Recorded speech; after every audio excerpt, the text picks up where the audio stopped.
नमस्कार मंडळी, कन्हैया व्लॉगमध्ये तुमच्या सर्वांचं परत एकदा स्वागत करते। तर आज आपण चाललेलो आहे व्हाळामध्ये गणपती विसर्जन करतात आमच्या गावातले सर्व।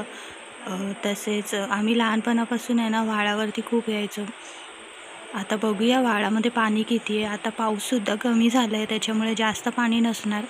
तर आम्ही असंच व्हिडिओ काढण्यासाठी व्हाळावरती चाललेलो आहे आणि आम्ही जेव्हा पण गावी येतो ना तेव्हा इकडे जातोच। आता खूप गवत असेल, मे महिन्यात तर पूर्ण प्लेन असतं, तिकडे काही गवत झाडं वगैरे नसतात।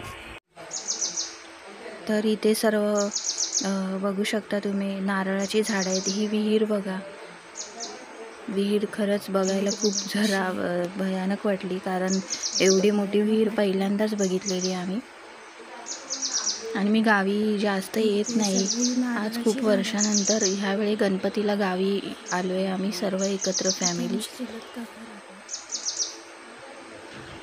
तर तुम्हाला आमचं गाव कसं वाटलं हे कमेंट करून नक्की सांगा।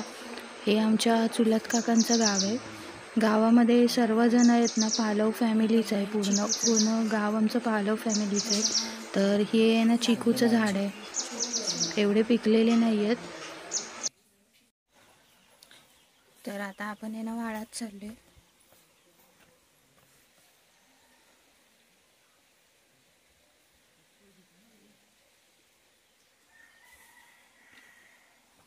तुम्हाला आमचं गाव कसं वाटलं हे कमेंट करून नक्की सांगा। पाणी जास्त नाही आहे व्हाळामध्ये, पाऊस आता कमी झालाय।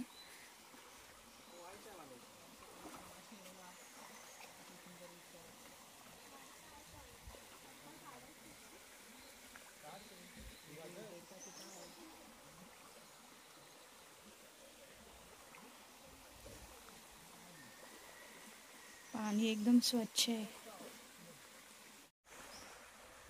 हे बघा नारळाचं झाड कसं पूर्ण असं वाकलं गेलंय, म्हणजे पहिल्यापासूनच असं झाड आहे, आता नाही झालंय ते।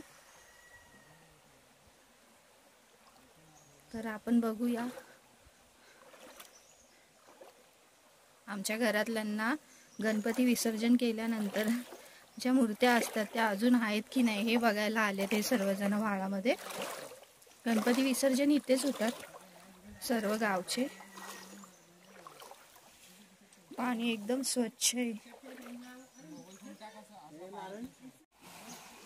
हा बघा, छोटासा खेकडा पकडलेला हातामध्ये, पण तो गेला पडून पाण्यामध्ये।